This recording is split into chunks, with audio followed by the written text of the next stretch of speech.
Repacking ബിസിനസിനെ കുറിച്ചാണ്. എന്നോട് ഒരുപാട് പേര് ചോദിച്ചിട്ടുണ്ടായിരുന്നു പാക്കിംഗ് ജോബ് അല്ലെങ്കിൽ റീപാക്കിംഗ് ബിസിനസ് ഇതിനെ കുറിച്ചിട്ടൊക്കെ ഒന്ന് പറയാൻ പറ്റുമെന്ന്. അപ്പൊ ഇന്ന് നമ്മൾ പറയാൻ പോകുന്നത് റീപാക്കിംഗ് ബിസിനസിനെ കുറിച്ചിട്ടാണ്.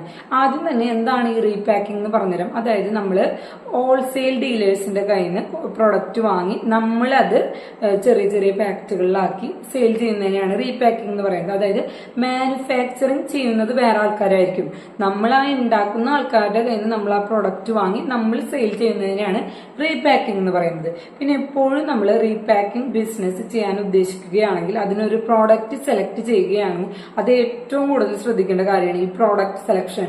അതായത് ബ്രാൻഡഡ് ആയിട്ടുള്ള പ്രോഡക്റ്റുകൾ എപ്പോഴും സെലക്ട് ചെയ്യാണ്ടിരിക്കുക. കാരണം ബ്രാൻഡ് പ്രൊഡക്റ്റുകൾ സെലക്ട് ചെയ്യുമ്പോൾ അതിന് ഒരുപാട് കോമ്പറ്റീഷൻ ഉണ്ടാവും. നമ്മളിപ്പോ ഞാനായാലും ആരായാലും നിങ്ങൾ എടുത്താൽ മതി, നമ്മൾ ഡെയിലി ഉപയോഗിക്കുന്ന ചായപ്പൊടി, ഡെയിലി ഉപയോഗിക്കുന്ന കാപ്പിപ്പൊടി, അല്ലെങ്കിൽ ഡെയിലി ഉപയോഗിക്കുന്ന ക്രീമും പൗഡറൊക്കെ ഇനിയോ നമ്മൾ എന്നും ഉപയോഗിക്കുക, അതിൽ നിന്ന് നമ്മൾ മാറ്റം വരുത്തില്ല. അതുകൊണ്ടാണ് പറയുന്നത് ബ്രാൻഡഡ് പ്രൊഡക്റ്റുകൾ നമ്മൾ സെലക്ട് ചെയ്യാന്നുണ്ടെങ്കിൽ അതിന് കോമ്പറ്റീഷൻ കൂടുതലായിരിക്കും, സെയിൽ ചെയ്യാനും ബുദ്ധിമുട്ടായിരിക്കും. അപ്പൊ നിങ്ങൾ ബ്രാൻഡഡ് അല്ലാത്ത പ്രൊഡക്റ്റ്, അതായത് rubber band, tutti frutti, cherry, pappadam, nuts, അതായത് അണ്ടിപ്പരിപ്പ്, മുന്തിരി, അങ്ങനെയുള്ള പ്രോഡക്റ്റുകൾ പരമാവധി സെലക്ട് ചെയ്യുക. നോൺ ബ്രാൻഡഡ് പ്രോഡക്റ്റുകൾ സെലക്ട് ചെയ്യുക. അങ്ങനെ നിങ്ങൾ മാർക്കറ്റിൽ ഇറക്കാണ് റീപാക്കിങ്ങിന് ഉദ്ദേശിക്കുകയാണെങ്കിൽ കുറച്ചും കൂടി ഈസി ആയിട്ട് നമുക്കത് സെയിൽ ചെയ്യാൻ പറ്റും. മാനുഫാക്ചേഴ്സിന്റെ കയ്യിൽ നിന്ന് നമ്മൾ ആ പ്രൊഡക്റ്റ് മേടിക്കുമ്പോൾ എപ്പോഴും നമ്മൾ അതിന്റെ ക്വാളിറ്റി ചെക്ക് ചെയ്യാൻ നോക്കാം. കാരണം നമ്മളിത് മേടിച്ച് നമ്മൾ സെയിൽ ചെയ്ത് തുടങ്ങി, ആദ്യം ഒരു തവണ മേടിച്ചു, അതിനെന്തെങ്കിലും പ്രോബ്ലംസ് ഉണ്ട്, ഇത് ഞങ്ങൾ ഉദ്ദേശിച്ച ക്വാളിറ്റി ഇല്ല എന്ന് മനസ്സിലാക്കിയ കസ്റ്റമേഴ്സ് പിന്നെ അത് മേടിക്കില്ല രണ്ടാമത്. നമ്മളായാലും അങ്ങനെ തന്നെയാണ്. നമുക്കൊരു വട്ടം മേടിച്ചോ ഇത് പോരാ എന്ന് തോന്നി കഴിഞ്ഞാൽ രണ്ടാമത് നമ്മൾ ആ പ്രോഡക്റ്റ് മേടിക്കാൻ തയ്യാറാവില്ല. അതുകൊണ്ട് എപ്പോഴും നമ്മൾ ഒരു പ്രൊഡക്റ്റ് വാങ്ങിക്കുമ്പോൾ അതുണ്ടാക്കുന്നവരുടെ കയ്യിൽ നിന്ന് ഡയറക്റ്റ് ആയിട്ട് വാങ്ങിക്കുമ്പോൾ എപ്പോഴും അതിന്റെ ക്വാളിറ്റി, അതിന്റെ ദോഷങ്ങളും ഗുണങ്ങളും എല്ലാതും രണ്ട് സൈഡും ചെക്ക് ചെയ്തതിന് ശേഷം മാത്രം നമ്മളൊരു പ്രോഡക്റ്റ് വാങ്ങിക്കാൻ എപ്പോഴും ശ്രദ്ധിക്കുക.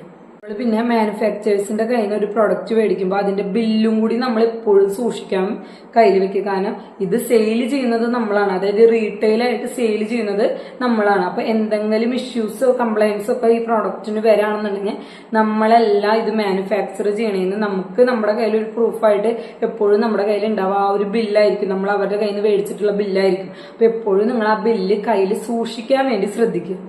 റീപാക്കിംഗ് ബിസിനസ് ചെയ്യാൻ വേണ്ടിയിട്ട് ഒരു ബിൽഡിംഗ് റെന്റിന് എടുക്കേ അങ്ങനെയുള്ള കാര്യങ്ങളൊന്നും ചെയ്യേണ്ട. നമ്മുടെ വീട്ടിൽ തന്നെ ഒരു റൂമിൽ തന്നെ ഇരുന്ന്, ഇല്ലെങ്കിൽ നമ്മുടെ വീട്ടിലത്തെ സൗകര്യങ്ങൾ അനുസരിച്ച് ചെറിയ രീതിയിൽ ചെറിയ ഇൻവെസ്റ്റ്മെന്റിൽ തന്നെ നമുക്ക് ഇത് സ്റ്റാർട്ട് ചെയ്യാൻ സാധിക്കും.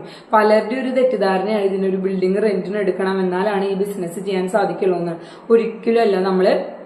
നമ്മുടെ വീട്ടിലിരുന്നുകൊണ്ട് തന്നെ നമുക്ക് സ്റ്റാർട്ടപ്പ്, ചെറിയൊരു രീതിയിൽ സ്റ്റാർട്ടപ്പ് ചെയ്യാൻ പറ്റുന്ന ഏറ്റവും നല്ലൊരു ഐഡിയ ആണ് റീപാക്കിംഗ് ബിസിനസ്. നമ്മള് ഈ ഒരു പ്രോഡക്റ്റ് പാക്ക് ചെയ്യണേൽ ഏറ്റവും നന്നായി ശ്രദ്ധിക്കാൻ നോക്കാം. കാരണം നല്ല അട്രാക്റ്റീവ് പാക്കേജിങ്ങും നല്ലൊരു ബ്രാൻഡഡ് നെയിമും ഉണ്ടെന്നുണ്ടെങ്കിൽ നമ്മുടെ കസ്റ്റമേഴ്സിന് ഒരുപാട് ആകർഷണമാവും അത് ആ ഒരു പ്രോഡക്റ്റ് മേടിക്കാൻ.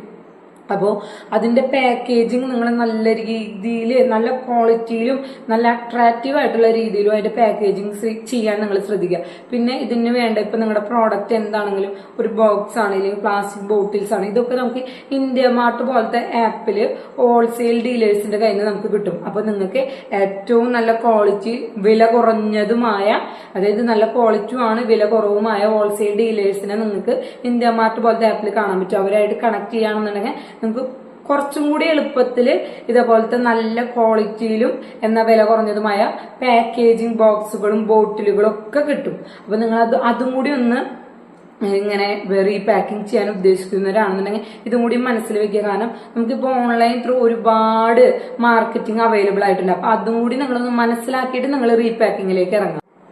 പാക്കർ ലൈസൻസ് ഇതിന് ആവശ്യമാണ്. പിന്നെ ഫുഡ് ഐറ്റംസ് ആണ് നിങ്ങൾ പാക്ക് ചെയ്ത് കൊടുക്കണേ, സെയിൽ ചെയ്യാൻ ഉദ്ദേശിക്കുന്നുണ്ടെങ്കിൽ FSSAI നമ്പർ എന്തായാലും അതിൽ വേണം. അപ്പൊ ഫുഡ് ആൻഡ് സേഫ്റ്റിയും പിന്നെ ഹെൽത്ത് സർട്ടിഫിക്കറ്റും വേണ്ട വരും. ഫുഡിന്റെ ഐറ്റംസ് ആണ് നിങ്ങൾ ചെയ്യുന്നതെന്നുണ്ടെങ്കിൽ, ഇല്ലാന്നുണ്ടെങ്കിൽ പാക്കർ ലൈസൻസ് മതിയാവും.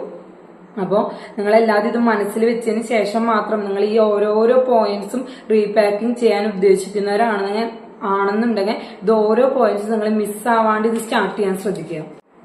റീപാക്കിംഗ് ചെയ്യുമ്പോൾ നമ്മൾ ഏറ്റവും കൂടുതൽ ശ്രദ്ധിക്കേണ്ട കാര്യമാണ് ഇതിന്റെ വില നിശ്ചയിക്കുമ്പോൾ ഇത് ഒരിക്കലും മാർക്കറ്റ് വിലയ്ക്ക് കൂടുതലോ കുറവോ ആയി പോകാതെ നിങ്ങൾ അതിന്റെ പ്രൈസ് അഡ്ജസ്റ്റ് ചെയ്ത് കൊടുക്കാൻ ശ്രദ്ധിക്കുക.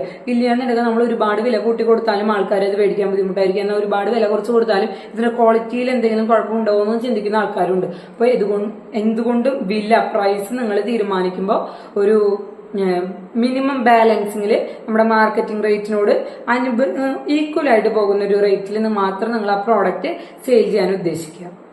പിന്നെ ഇതിന് വേണ്ട മെഷീൻസ് എന്താണെന്നുണ്ടെങ്കിൽ പാക്കിംഗ് ചെയ്യണം. അതായത് കവറിലൊക്കെയാണ് പാക്ക് ചെയ്ത് പറഞ്ഞിട്ടുണ്ടെങ്കിൽ അതിനൊരു സീലിംഗ് മെഷീൻ ആവശ്യമുണ്ടാവും. അതിന്റെയൊക്കെ പിക്ചേഴ്സ് ഞാനിവിടെ കൊടുക്കാം. ഒരു 1000-800 മുതൽ തന്നെ ഇതിന്റെ മെഷീൻസ് അവൈലബിൾ ആയിട്ടുണ്ട്. പല റേറ്റിലും ഹൈ ക്വാളിറ്റിയിലുള്ള ഹൈ റേറ്റിലുള്ള മെഷീൻസ് ഉണ്ട്. അപ്പൊ സീലിംഗ് മെഷീൻ വേണം. പിന്നെ വെയിറ്റ് നോക്കാൻ നമുക്കൊരു വെയിറ്റിംഗ് മെഷീൻ വേണം. അതും ഈ 2000-1500 രൂപ തൊട്ട് സ്റ്റാർട്ടിംഗ് ഉണ്ട്. പിന്നെ ഒരു പ്രിന്റിംഗ് മെഷീൻ വേണം. അതും 3000 രൂപ 2500 രൂപ തൊട്ട് സ്റ്റാർട്ടിംഗ് ഉണ്ട്.